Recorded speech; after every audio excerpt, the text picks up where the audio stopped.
Thank you for coming to your intervention. That's my old trick. I say it all the time. You can steal it. I don't mind. I am very happy to be here tonight, and I'm going to bring out an actress who I have an incredible amount of respect for. I worked with her on a show called The Act. And she's one of the most talented and generous actors that anyone could ever hope to work for, Joey King.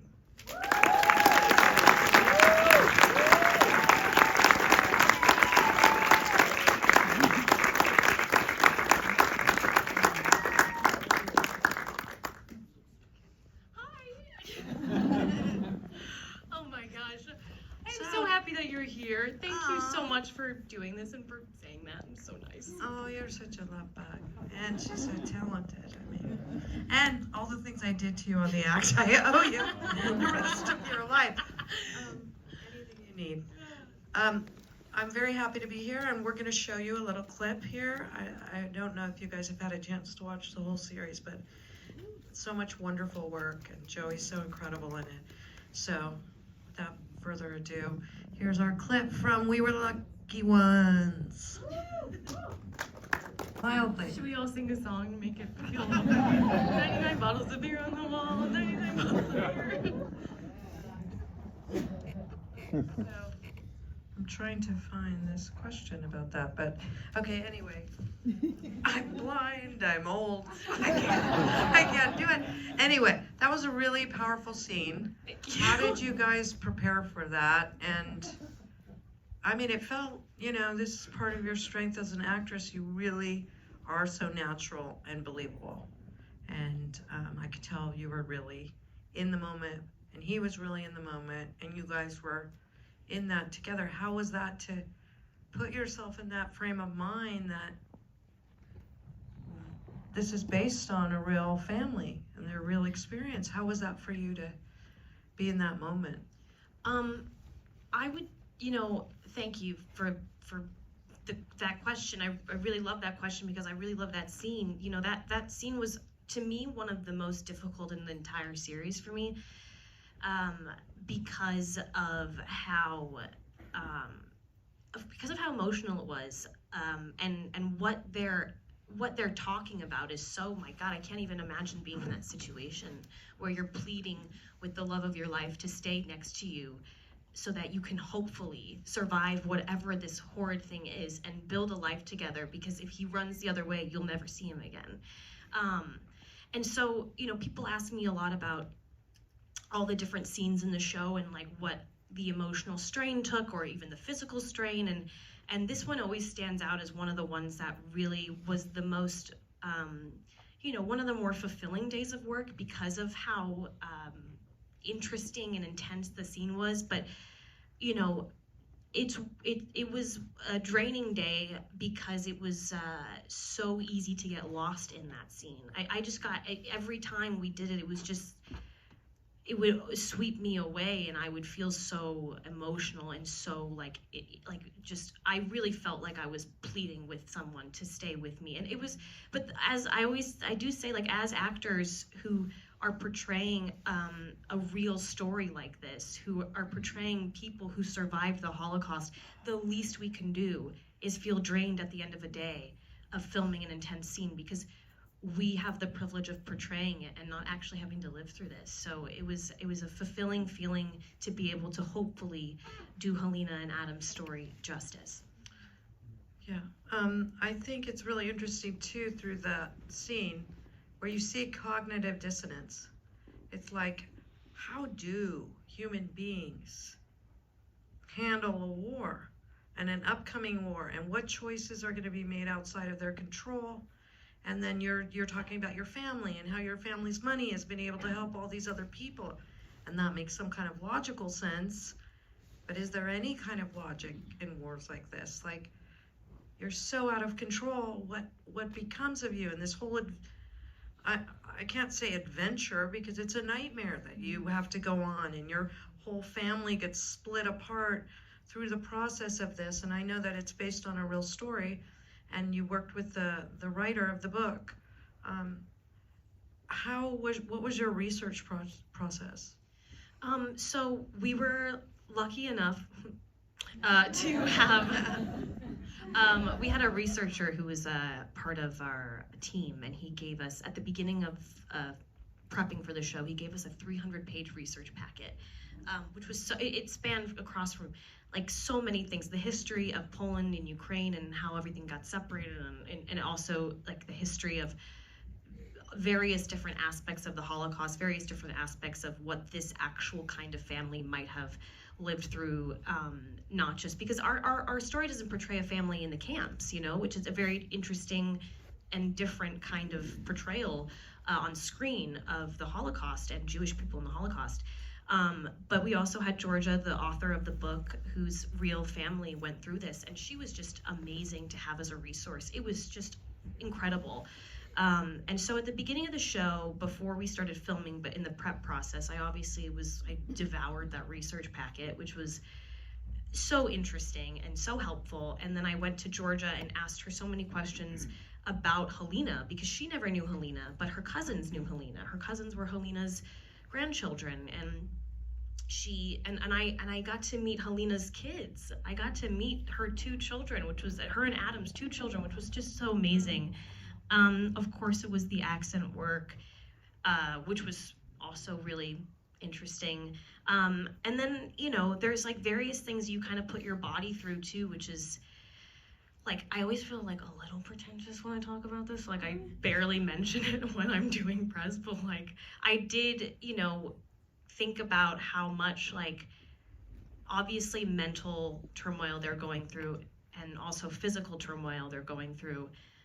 They're all of a sudden going from a well-off family who have beautiful meals together to like absolutely like rations and starving, and so there was a journey with that. And well, there's scarcity in war, right? Scarcity, absolutely. There's scarcity in that everything that you're used to, your shops and your grocery store, the way you lived your life, you know, that you were an equal part of society and a citizen and even a privileged rich family, you know.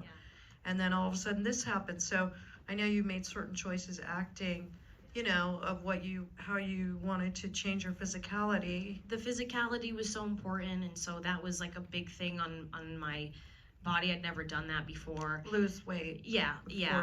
4 apart. And that was really an interesting experience. And then, you know, while doing that, I was also trying to, throughout the show, which was a 7-month-long shoot, consume as much of like different perspectives from the Holocaust that are true counts as possible. So I was reading various different books, whether it be like, there was a book I read that was a doctor who was a Jewish doctor who was assigned like to be in the morgue in Auschwitz, and like it was just I was kind of consuming all this. It was like, you know, I was so happy to be able to do that, but that's a crazy place to live in your head for like 7 months. Yeah, it's like bearing witness to all of these things, and it is a very different kind of portrayal of one of the many, many, many stories of how people survived or didn't survive during the Holocaust. But often we see things that are more centered around unfortunately, the death camps, and it's unbearable that there were such things. And what's so interesting is our Jewish family in this show, as seen, if you have seen the series, I believe in episode 6 or 7, is when they start to hear the rumors that those death camps exist. So it wasn't common knowledge for, you know, my character.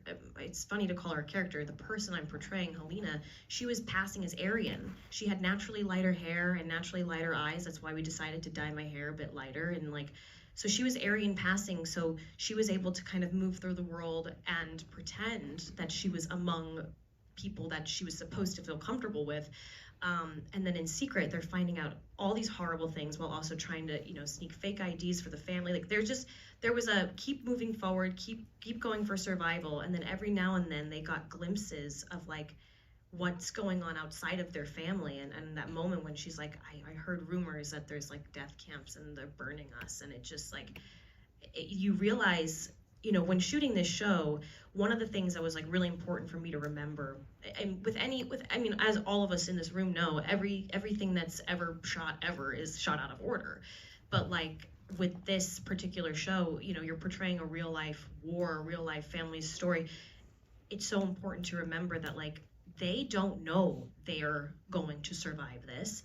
When Helena's pleading with Adam that she wants to have a life with him and have children with him, that is pure hope and survival, but she has no idea if they're going to make it out of that bunker. Like, just keeping that mindset of like, they don't know that they're going to survive this, and like keeping that feeling of like desperation and trudging forward and just like, you know, focusing was really interesting. It's interesting too because this scene takes place before she kind of becomes an agent of her own, you know, kind of takes on her own strength and starts kind of facilitating things a lot her own self. Like, and it's also, this scene takes place before she, you know, I think there's a point where Helena is taking on this role of helping the family so much.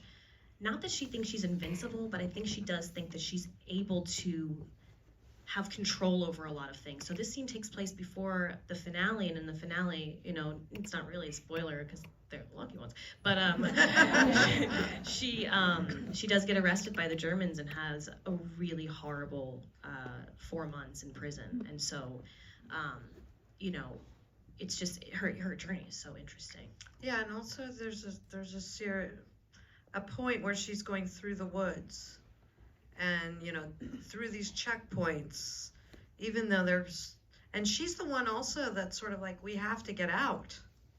She realizes before the family does, and then the family ends up, I'm giving everything away.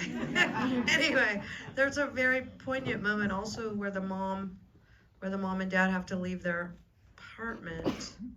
Yeah, it's when it's that horrible part of the beginning of World War II, which was true, is that like it just like all of a sudden within like minutes, Jews started being evicted from their homes just with and were given 30 minutes notice to leave. And it's, yeah, that scene always breaks my heart too. Yeah, it's a very powerful scene where she's looking at her house and you can only take so much with you, and then the house that they end up getting because the father has connections, walking into someone else's apartment that was taken from them, and not knowing, like, you don't want to be profiting or doing well off of somebody else who had to go through this thing too. So there's just so many layers of emotion in so many of these scenes, and to see this family, even though they are the lucky ones, to be split apart in this kind of a way, you know, a very close family to be splintered like that.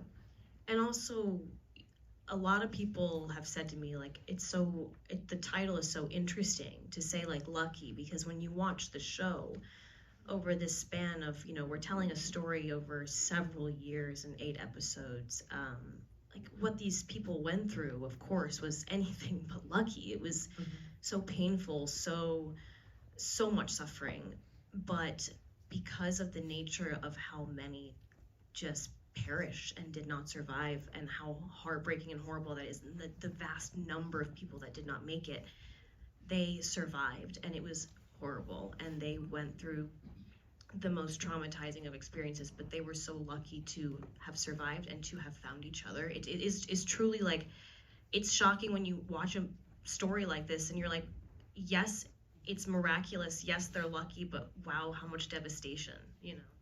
Well, also there's been a lot of critical acclaim for this, also for the set dressing, the period, the clothing.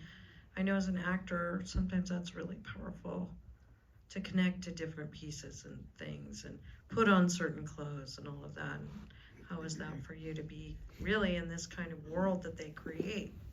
The team around set dressing, hair and makeup, wardrobe, every aspect of, like, you know, picture car people, like there was just so much that went into making this show look as realistic as possible, and everyone was working at such a high level. It was so impressive. Like, I'm just so lucky to have been working with those people, because, you know, there's all this research you do beforehand, there's all these things you do to prep for your character, there's all this preparation, but I must say, when you put on that outfit that is from the 1940s, and you put on the undergarments that are from the 1940s. Our wardrobe team was so fantastic. They did not stop at the dresses and say, wear this bra from Amazon. Like, they really sourced everything, which is just so immersive. I'm wearing stockings from this period of time, and our makeup team and our hair team, like, that you throw all that together, you try on your accent with your new look, and you feel like, wow, I have stepped into something now, and it is such a confidence boost to work with such amazing directors and heads of departments, because you just feel like we're all creating something together. It's such a collaborative, amazing feeling to work with such talented people. And Sam Wolf was the actor who he plays Adam. Yes. Yeah, he did a really beautiful job. He is fantastic. He's so fantastic. He's just such a great actor, such a generous person. Honestly, I feel like when you work on like a big ensemble like this, there's a lot of room for some crazies to be implemented in the cast. But everyone was really fantastic. Like, I was like, wait, there's got to be someone who's nuts. But everyone was so wonderful and so talented. Also, I can't find my own notes here. Too many notes, too much highlighter. What was I thinking the highlighter at this is point? highlighted everything. It's so funny. I'm like, what's it focusing on? Nothing left but a highlighter around here. What's the highlighter supposed to be focusing on when everything is highlighted? Okay, well, look, you have a diverse, incredible career, from ACT, Bullet Train, so many different things. And I know that you'd worked before with Logan, right? On Bullet Train, yeah. Yeah, and he played your brother. Again, yeah, my Yeah, brother. so what's going on? We want the dirt. We want to know what's happening. Super funny. The funny thing is, in Bullet Train, he plays my brother, who I despise, and I can't wait to kill him, and I spit in his face, and I'm the one who actually like helps kill him. And then in this series, we couldn't love each other more. It's so funny. So, were you thinking about this project? Because you're one of the producers on this. No, I'm not on this one. Oh, you're not? No. Did you highlight that? I lit it. How can it be wrong? That's very strange. Okay, anyway. Well, you should have been my darling. In any event, okay. So, were you guys talking about this project? Was this even in the world? No, so Tommy Kail, who's the director of the pilot and the director of the finale and just a producer on the show as well, he approached me before the show, and we were going to do a Fiddler on the Roof movie together. Wow. I know. And then the studio was like, yeah, no one wants to see that. And so they What do you scrapped mean? it. I wouldn't have to work hard. So, and yeah, I was going An to... all-female cast. I was about to say that would have been my role. No. But the studio scrapped it because they were like, nah, never mind. And we were like, wait, what? That would have been so fun. But Tommy then was like, well, there's actually something else that's interesting. You know, him and Georgia had been friends forever, who's the author of the book. And she, they tried to get this made before, and everyone said no to them. Him, Georgia, and Erica are showrunner. And his grandfather survived the Holocaust, right? Didn't he end up, I think he went to Asia? I think that was Logan's grandfather's story, I think. Yeah, that's what I'm saying. I thought you meant Tommy. Oh, no. Yeah, Logan's grandfather Mm-hmm. immigrated from Germany. Mm-hmm. He was a Jewish German. Yeah, to Asia. And Singapore, I think it was to China. Yeah, I think it was in Singapore. Very interesting story. But so then everyone said no to Tommy, Georgia, and Erica, but they are so fantastic. They knew that it wasn't they were like, okay, great, we have an amazing project here, it's just not the right time. So they held on to it. And so Tommy was like, what would you think about doing this? I was immediately so interested. I read the book before I even read the script, and then I said yes, and then they took it to Hulu saying, Joey wants to do it, and then Hulu was like, okay. And then we started making the show, and he's like, what do you know? He's like, do you know Logan Lerman? I think he'd be amazing for the part of Addie. I was like, I love Logan. He's one of my best friends. Like, this is going to be fantastic. And then everything was just, like, everything was, like, it just fell into place. It was amazing. And then, but although we were told we were going to be shooting in London, then they pulled a 180 on us, and we're like literally maybe a month before filming, they're like, by the way, it's actually going to be in Romania now. And we were like, well, that's a big difference. That's interesting, but you know, c'est la vie. Well, the sets look beautiful, and you know. Also, I do think like it couldn't have been shot anywhere else. It was perfect, and the Romanian crews are incredible. They're amazing. Yeah. So what have the fan reactions been? I'm reading from the highlight questions here, ladies and gentlemen. Yeah, what have the fan reactions been since the show's premiered? I think good. I don't know. I don't know. I don't know.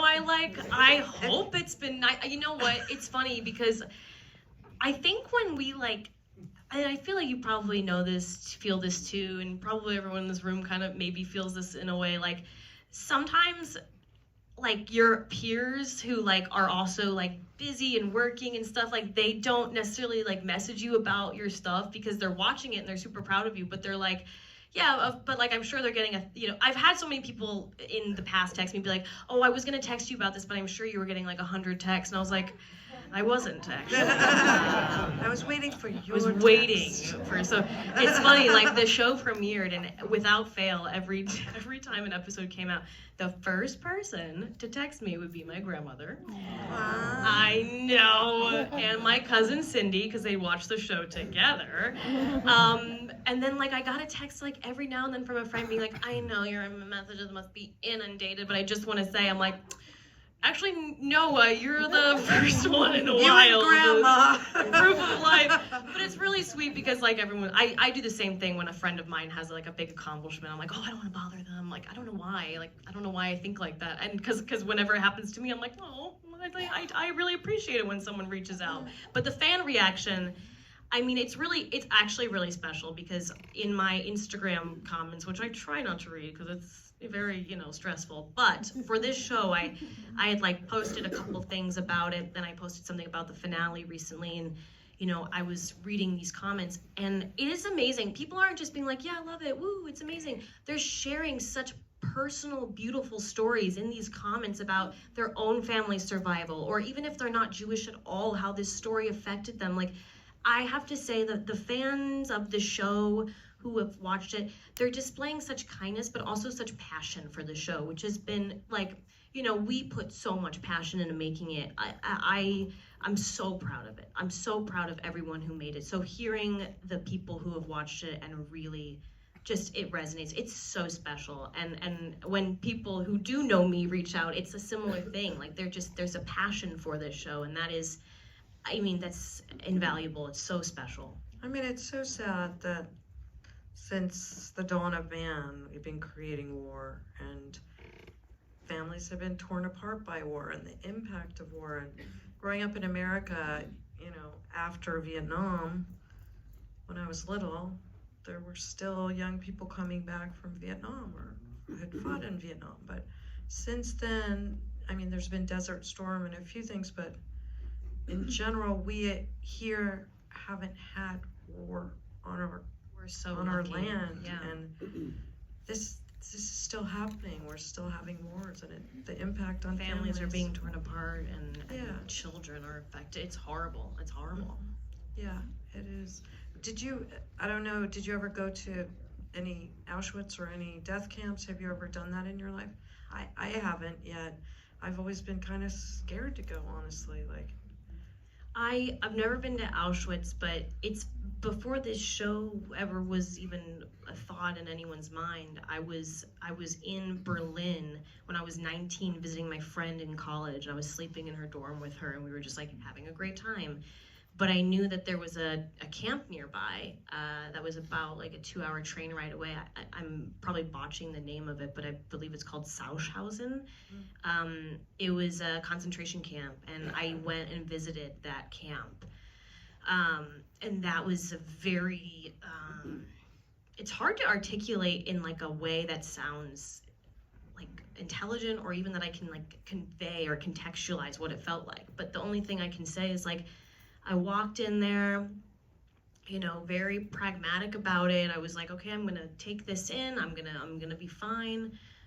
It's very educational, and I was there for a few hours, and then like I don't know, like a switch flipped, a faucet turned on, and I just was like, you know, like sobbing, like quietly in the corner, so that I wouldn't be like a weirdo drawing attention to myself. But I was just like sobbing, and I like had to leave and had to get out of there. Like I'm a pretty like I'm like not a very overly emotional person. Not that that's an overly emotional place to have an experience, but I wasn't expecting it, is what I'm trying to say. I was like really trying to be like, okay, this is a museum and I'm here to see this and take it in, but it's just, there's like a horrible energy places like that, and it was really, it made me really appreciate how brave it is to actually go visit a place like Auschwitz. Mm-hmm. Well, yeah, and I think not to like overgrandize actors or what we do or any of that, but I think when your heart's in the right place and you care about the material and you want to honor the material, you know, you have to open your heart in a way to this collective experience that is like one of the awful things of humanity, you know, that man does to man. And I think that's why historical things, I think, are very intense. And you've played, I mean, I know in the act you played Gypsy Rose, and, you know, now she's out of jail, but this is also based on a real person. And does it feel different when you're acting like somebody who actually, you know, existed? Yes. Yeah, it does, and that's kind of what I mean. What you just said, like, is the perfect description of like what I mean when I say like the least we can do as actors is like feel overwhelmed by the emotion that we are given in a scene. That's the least we can do when playing someone who went through something so horrible. It's a real person. Helena Quartz is a real human being who lived through this, and I met her children. I hugged her children. It's a different kind of responsibility. It's also different than when I did the act with you, you know, like Gypsy is a person who is alive and people can see her and hear her and experience her in the world, and there's a responsibility to that in a different way, because it's like, oh, some people can draw a direct comparison to like what I did versus what she, you know, it's like that's a very interesting thing. This is so different because Helena's not alive anymore, but her story is so, you know, hopeful and devastating, heartbreaking, and so, you know, there's just so much joy in it as well in certain parts. I just felt a real, not pressure, but like undertaking to do this justice, to make her family proud. You know, I think we all felt that way. Every single one of us in the cast was like, we just want to do this beautiful family proud. And we were so passionate and so there and so present. And, you know, it is interesting too, like this particular show, we all had different moments where we would kind of have these like emotional breakdowns, so to say, like, and it was random. It didn't matter what the scene was. Sometimes it would just kind of hit in this way where we're like so affected by something. And to be honest, me, like having an emotional scene, like doing a scene that's emotional, that is, I can do that all day long. It does not make me feel embarrassed or weird. Like I feel so present and wonderful doing those kinds of things. But when the camera's cut and I'm in real life, expressing that kind of emotion and crying in front of people, there's a certain shame that comes with that for me for some reason. I don't want to be like, I laugh it off if I have a moment or I'll brush it off. But this particular show, we were all so supportive of each other, lifting each other up, that none of us felt that shame when we had these moments of deep affectedness that would like just take on and take over, and we would cry and we would just really hold each other and be there, and there was no shame, there was no post-cry shame. Like, it was really special because the show was really overwhelming to make, and it was really sad and heartbreaking at times. And you know, that was the support that we had from not just the entire cast, but all of our directors, all of our crew. It was so special. And you had a scene also where you were taken in by the Russian army, and I think it's strange too when you're like surrounded by uniforms. It has a whole different thing. I mean, I think into the whole collective consciousness, like the Nazi uniform is like so burnt into our imagination of what that means, you know, to all of us. And again, going back to the costume department and, you know, people that have to work on in these things, they really do this kind of research to the umpteenth level. And, you know, the ration booklets or the different things that they make, you know. I mean, it has to be so, I mean, Lisa Duncan was our incredible costume designer. And I do think about that with what you're saying, like, it's such an art form, like every single sector of, every head of department, every single crew member, everyone that had a job to do to make this show happen. There's so much emotion in that. Like, obviously, you know, the director is like captain of the ship and is like taking on all the emotion from every aspect of that too, overseeing all of it.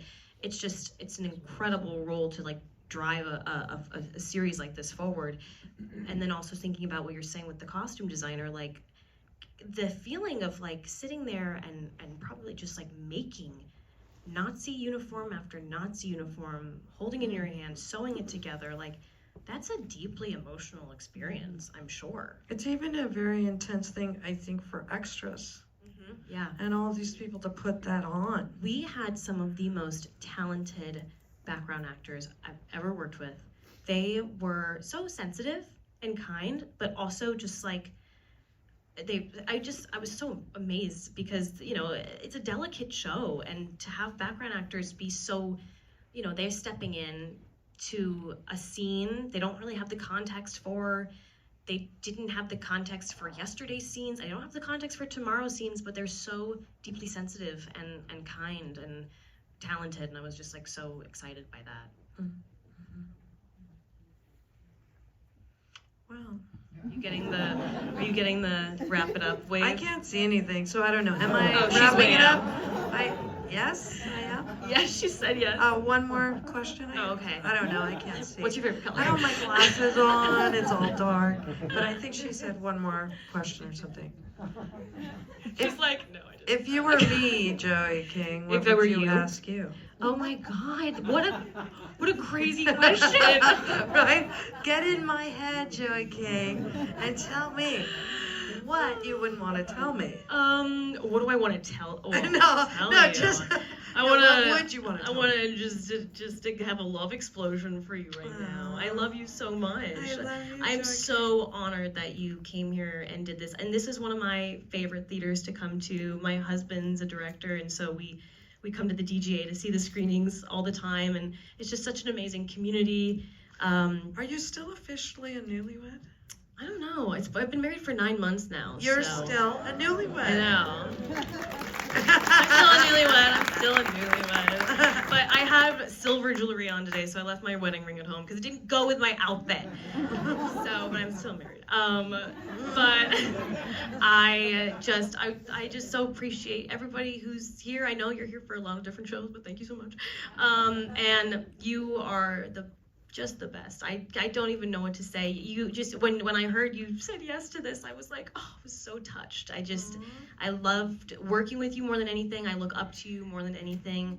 You are like just my queen. I love you so much. Thank you, sweetness. Thank you guys. I'm so happy to be here, and I'm such a fan of you as a person and as an actress. And check out my show, High Desert, on Apple TV+.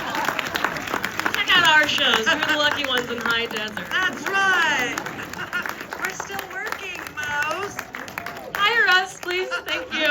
Anytime. Yes, we'd love All to right, work thank with you all for coming. Appreciate it.